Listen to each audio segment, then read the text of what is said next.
Hello बच्चों, चलिए आज हम स्टार्ट करते हैं। हमारा चैप्टर चल रहा था basic accounting terms, 11th class second chapter है ये आपकी बुक का। और इसके अंदर मैंने एक पार्ट ऑलरेडी इसका बना रखा है जिसके अंदर मैंने आपको असेट्स, कैपिटल और ड्राइंग का मतलब मैंने आपको समझाया था। आज की क्लास में हम वहीं से आगे पढ़ने वाले हैं, यानी कि ये बेसिक अकाउंटिंग टर्म्स का पार्ट सेकंड मैं आपको समझाने के लिए जा रहा हूँ, जिसमें कुछ और वर्ड्स मैं आपको सिखाऊंगा। इससे पहले अगर आपने पार्ट 1 नहीं देखा तो मैं लिंक डिस्क्रिप्शन में डाल दूंगा, आप जाकर पहले पार्ट फर्स्ट देखें, उसके बाद पार्ट सेकंड देखेंगे तो ज़्यादा अच्छे से समझ में आएगा। आज की क्लास में हमने 3 वर्ड पहले सीखे हुए हैं, तो आज की क्लास में हम 4th वर्ड से स्टार्ट करेंगे। जो हमारा अगला वर्ड है उसका नाम है लाइबिलिटीज़। लाइबिलिटीज़ को हम सिंपल शब्दों में अगर हम बोले तो इसका मतलब होता है रिस्पॉन्सिबिलिटी। जब हम किसी चीज़ की रिस्पॉन्सिबिलिटी ले लेते हैं तो उसको हम सिंपल लाइबिलिटी कहते हैं। तो मतलब क्या होता है इसका अकाउंट्स के अंदर, it means the legal obligation. कह रहा है कि ये एक लीगल ऑब्लिगेशन है। लीगल ऑब्लिगेशन का मतलब एक ऐसी ऑब्लिगेशन जिसे फुलफिल ना करने पर हमारे ऊपर कानूनी कार्रवाई भी की जा सकती है। Of business which arising out of the some transaction, जो कि अराइज होती है किससे, सम ट्रांजेक्शन से। ठीक है, अब समझते हैं आगे जाकर। कह रहा है कि इंटरनल लाइबिलिटी, कह रहा है कि it is the liability of the owner of the business. आपको पता है हमारी 2 तरीके की लाइबिलिटी होती है, एक इंटरनल और एक एक्सटर्नल लाइबिलिटी। इंटरनल लाइबिलिटी में हम सिर्फ ऑनर की लाइबिलिटी लेते हैं, क्योंकि बिजनेस के अंदर का जो बंदा है वो ऑनर माना जाता है, और ऑनर ने जितना भी पैसा बिजनेस में लगाया यानी जितनी भी कैपिटल लगाई है वो भी बिजनेस के अंदर लाइबिलिटी मानी जाती है। ठीक है, क्योंकि सेपरेट लीगल एंटिटी होती है, जो बिजनेस होता है वो अलग होता है और बिजनेसमैन अलग होते हैं। तो ऑनर ने जो लाइबिलिटी लगाई उसको हम इंटरनल लाइबिलिटी कहेंगे।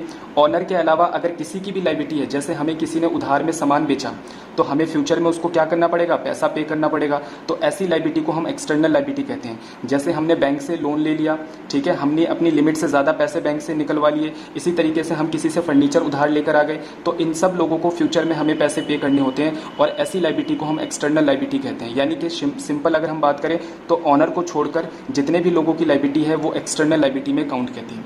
It is the liability other than the owner liability. कह रहा है कि ऑनर के अलावा जितनी लाइबिलिटी है वो external liability, like the creditor, bank overdraft, bank loan etcetera. ठीक है, आगे चलते हैं। हमने लाइबिलिटी का क्लासिफिकेशन किस तरीके से किया हुआ है। बच्चों, लाइबिलिटी होती है 3 तरीके की, एक होता है करंट लाइबिलिटी, एक होता है नॉन करंट लाइबिलिटी और एक होता है कंटीजेंट लाइबिलिटी। ठीक है, तो तीनों का मतलब हम एक एक करके समझते हैं। जो सबसे पहले करंट लाइबिलिटी है उसका मतलब क्या होता है। Current liability are those liability which are normally due and payable within 1 year. कह रहे हैं कि एक ऐसी लाइबिलिटी, एक ऐसी रिस्पॉन्सिबिलिटी जिसको 1 साल के अंदर अंदर पे करना पड़ता है, ऐसी लाइबिलिटी को हम करंट लाइबिलिटी कहते हैं। जैसे बच्चों, अगर हमने किसी से उधार में सामान खरीद लिया, ठीक है, तो जब हम उधार में किसी से सामान खरीद लेते हैं, गुड्स खरीद लेते हैं, तो उसको हमें पेमेंट 1 साल के अंदर अंदर करना पड़ता है। ऐसा कोई व्यक्ति नहीं है कि जिससे हम पैसे ले लें, हम सामान उधार में खरीद लें और वो बोले कि 2 साल के लिए रुक जाऊंगा, 3 साल के लिए रुक जाऊंगा, ऐसा नहीं होता। जब हम किसी से उधार में सामान खरीदते हैं तो वो जनरली उसकी रिकवरी 1 साल के अंदर अंदर चाहता है। तो ऐसी लाइबिलिटी जो 1 साल के अंदर अंदर पे करनी होती है उनको हम करंट लाइबिलिटी कहते हैं। इनके एग्जाम्पल है क्रेडिटर, जैसे कि बिल पेएबल। जनरली जो बिल पेएबल होते हैं इनका मतलब होता है कि अगर हमने किसी से सामान उधार में खरीदा है और उसने हमें एक्सचेंज करके एक बिल दे दिया, जिस बिल से हमने क्या करना है, उसको पेमेंट करना है, तो उसकी पेमेंट भी 1 साल के अंदर अंदर, जनरली ये 3 महीने 4 महीने के होते हैं। अगर हमने बैंक से शॉर्ट टर्म लोन लिया हुआ है, क्या लिया हुआ है, शॉर्ट टर्म लोन, यानी कि छोटे समय के लिए। शॉर्ट टर्म लोन 1 महीना, 2 महीना, 5 महीना, 6 महीना, यानी 1 साल से कम कम के लिए होता है। तो करंट लाइबिलिटी में क्या याद रखना है, वो लाइबिलिटी जो 1 साल के अंदर अंदर पे की जाती है, और इसके कुछ एग्जाम्पल्स याद रखने हैं। अब आते हैं बच्चों नॉन करंट लाइबिलिटी पे। नॉन करंट लाइबिलिटी वो लाइबिलिटी होती है जो हमें जनरली 1 साल के बाद पे करनी होती है।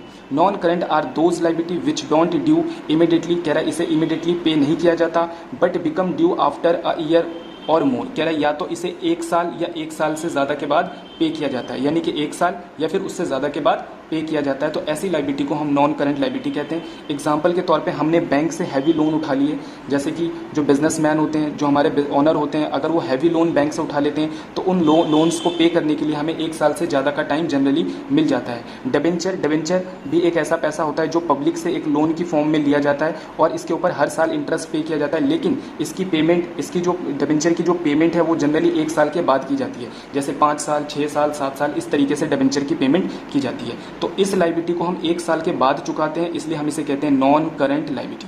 तो 2 बातें हमें याद रखनी है, current liability, non current liability क्या होती है। लास्ट होती है हमारी कॉन्टीजेंट लाइबिलिटी। इसका मतलब क्या होता है, ये एक ऐसी लाइबिलिटी होती है जो फ्यूचर इवेंट्स पे डिपेंड करती है, यानी कि फ्यूचर में कोई चीज़ होगा या नहीं होगा उस चीज़ के ऊपर डिपेंड करेगा। Are those liability which payable on the occurrence of the some event or contingency. कह रहा है कि ये किसी चीज़ के अकरेंस यानी कि होने और ना होने पर डिपेंड करता है। मैं इसका एक एग्जाम्पल लेकर बच्चों आपको समझाता हूँ। मान के चलो एक व्यक्ति है जिसका नाम है राम, ठीक है, और उसका एक बहुत अच्छा फ्रेंड है जिसका नाम है श्याम। ये दोनों फ्रेंड हैं। राम ने जाकर बैंक से 10 लाख रुपए का लोन ले लिया। अब आपको पता है जब भी बैंक लोन देता है तो बोलता है कि भाई कोई गारंटर लेकर आओ, कोई ऐसा गारंटर लेकर आओ कि अगर तुम लोन ना दे पाओ तो हम उस लोन का जो पैसा है उस सेकंड पर्सन से रिकवर कर सके। तो राम ने शाम को बोला कि तू मेरा गारंटर बन जा, तो शाम गारंटर बन गया। अब मुझे बताइए कि शाम की लायबिलिटी कब पैदा होगी? अगर इन केस किसी भी केस में राम अपना लोन नहीं चुका पाता तो फिर ये लायबिलिटी किसके सर चली जाएगी? शाम के सर चली जाएगी। इसका मतलब क्या है कि अगर राम लोन पे कर देता है तब तो शाम को कोई फर्क नहीं पड़ेगा, शाम की लायबिलिटी नहीं बनेगी। लेकिन अगर राम लोन पे नहीं करता तो ये लोन किसके ऊपर चला जाएगा, ये लायबिलिटी किसके ऊपर चली जाएगी? शाम के ऊपर चली जाएगी। तो इसको हम लोग क्या कह देते हैं? Contingent liability. कॉन्टीजेंट लायबिलिटी का मतलब ये किसी इवेंट के होने या ना होने पर ही डिपेंड करता है। जो हमारा अगला वर्ड है बच्चों उसका नाम है गुड्स। तो गुड्स का मतलब क्या होता है समझ लेते हैं। The product in which the business deal. कह रहा है सबसे पहले जिस चीज़ के अंदर हमारा बिजनेस डील करता है उसको हम क्या कहते हैं? गुड्स कहते हैं। एग्जाम्पल के तौर पर अगर मैं बात करूं, एक मोबाइल डीलर किस में डील करता है? मोबाइल में। तो जो उसके पास मोबाइल वगैरह होंगे, मोबाइल सेलफोन्स होंगे, वो उसका गुड्स होगा। एक शोरूम वाला किस में डील करता है? फर्नीचर में। तो जो फर्नीचर है वो उसके क्या होंगे? गुड्स होंगे। एक होम अप्लाइंसेज वाले के लिए गुड्स क्या होंगे? टीवी, फ्रिज, एसी, ये सब। एक गारमेंट्स वाले के लिए पैंट, शर्ट, टी शर्ट, ये सब क्या है? उसके लिए क्या चीज़ है? ये सब उसके लिए गुड्स हैं। ठीक है, तो गुड्स हम सिर्फ उन्हीं को कहते हैं जिसके अंदर जो पर्सन होता है, जो बिजनेसमैन होता है, वो डील कहता है। जैसे कि अगर मैं बात करूं एक गारमेंट्स की शॉप के लिए पैंट, शर्ट, टी शर्ट ये सब गुड्स हैं, लेकिन उसकी दुकान में लगा हुआ फर्नीचर, उसकी दुकान में लगा हुआ एसी, उसकी दुकान में लगा हुआ काउंटर, उसकी दुकान में लगा हुआ लाइट, ये सब उसके लिए गुड्स नहीं है, ये सब उसके लिए असेट्स कहलाते हैं। The items that are purchase for the purpose of resale. भाई इसका पर्पस क्या होता है? इसको हम रीसेल के लिए खरीदते हैं, गुड्स को रीसेल के लिए खरीदते हैं। एक मोबाइल डीलर सेलफोन रीसेल के लिए खरीदता है, एक शोरूम वाला फर्नीचर रीसेल के लिए खरीदता है, एक गारमेंट्स वाला कपड़े रीसेल के लिए खरीदता है। Not for use in the business, वो उसको बिजनेस के अंदर यूज़ नहीं करता। जैसे कि एक गारमेंट्स वाला एसी लेकर आता है तो वो अपने बिजनेस में यूज़ करता है, लेकिन वो कपड़े बिजनेस में यूज़ नहीं करता। ठीक है, तो याद रखेंगे हम। तो गुड्स की कितनी पहचान है भैया, एक बार आप फिर से बताइए। गुड्स वो होते हैं जो बिजनेस जिसमें डील करता है, गुड्स जिसका पर्पस रीसेल नहीं होता, और गुड्स जिसे हम बिजनेस में यूज़ नहीं करते। ठीक है, जिसको हम किस लिए लेकर आते हैं? रीसेल के लिए लेकर। तो ये था हमारा वर्ड नंबर 5 जिसमें मैंने आपको गुड्स का मतलब। तो नेक्स्ट नंबर पर हम समझते हैं स्टॉक या इन्वेंट्री। स्टॉक या इन्वेंट्री का मतलब क्या होता है? हर बिजनेसमैन अपने बिजनेस के अंदर, अपनी फर्म के अंदर, अपनी शॉप के अंदर कुछ सामान रखता है जिसे वो बेचने के लिए रखता है। जैसे एग्जांपल के तौर पर अगर हम किसी शोरूम में जाते हैं, हम बोलते हैं हमें चेयर खरीदना है, बेड खरीदना है या फिर अलमीरा खरीदना है, तो वो इमीडिएटली उसको मैन्युफैक्चर नहीं करवाता, बल्कि वो उसे बनाकर पहले से ही अपने बिजनेस के अंदर रखता है। तो ऐसे जिसे बेचने के लिए बिजनेसमैन तैयार करके ऑलरेडी कस्टमर्स के लिए रखता है, उसे हम स्टॉक या इन्वेंट्री कहते हैं। तो कहता है refer to the amount of goods. कह रहा है कि ये एक ऐसे गुड्स होते हैं। सबसे पहली बात, जो स्टॉक वर्ड है वो सिर्फ गुड्स के लिए ही इस्तेमाल होता है। ठीक है, तो वो कह रहा है कि ये एक ऐसे गुड्स होते हैं laying unsold as and the particular date, जो किसी पर्टिकुलर डेट पर अनसोल्ड है और बिजनेस के अंदर रखा हुआ है। जो किसी पर्टिकुलर बिजनेस में क्या हो रखा है?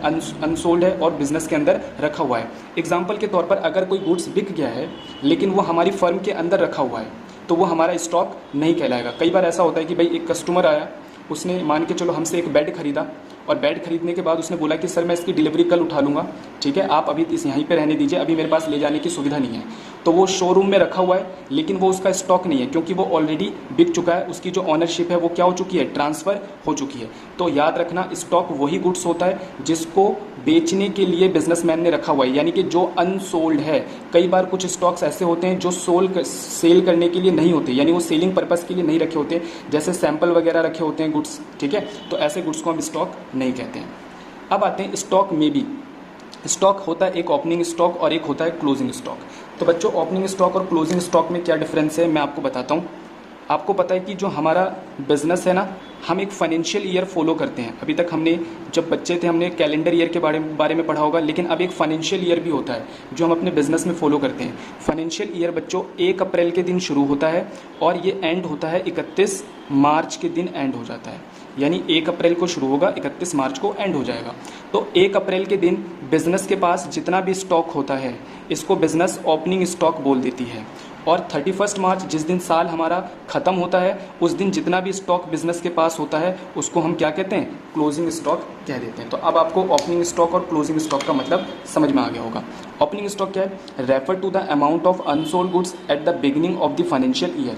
फाइनेंशियल ईयर के बिगिनिंग में जो स्टॉक होता है उसको ओपनिंग स्टॉक कहते हैं। और क्लोजिंग स्टॉक में refer to the amount of unsold goods at the end of the financial year. Financial year के एंड में जितना भी गुड्स हमारे पास होता है उसको हम लोग क्लोजिंग स्टॉक कह देते हैं। अच्छा बच्चों, जो स्टॉक होता है उस स्टॉक जो होता है उसको हम फर्दर क्लासीफाई करते हैं। कितने तरीके के हो सकते हैं, फिनिश गुड्स। फिनिश गुड्स कौन से होते हैं, जो बिल्कुल तैयार है। जैसे कि अगर मान के चलो मेरे शोरूम है, फर्नीचर का शोरूम है, तो फर्नीचर के शोरूम में जो भी मैंने सामान बिल्कुल तैयार कर दिया है, जैसे कि अलमीरा, चेयर, बेड्स, कुर्सियाँ, जितनी भी मैंने बिल्कुल तैयार कर दी है और वो रेडी टू सेल है, यानी कि कस्टमर आएगा और उसको उठाकर लेके जाएगा, यानी कि बिक सकता है, तो उसे हम फिनिश गुड्स कहते हैं।